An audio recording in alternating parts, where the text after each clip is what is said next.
A tomato versus a microwave. Let's see what happens.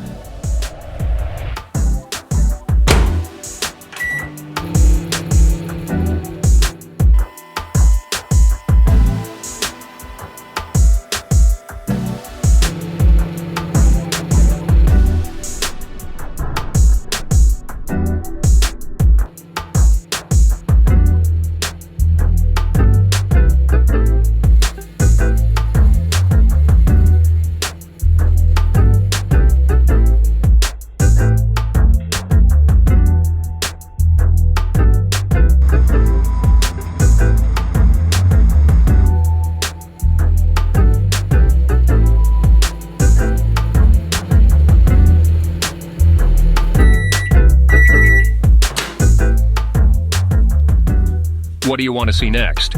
Leave a comment and check out our YouTube channel.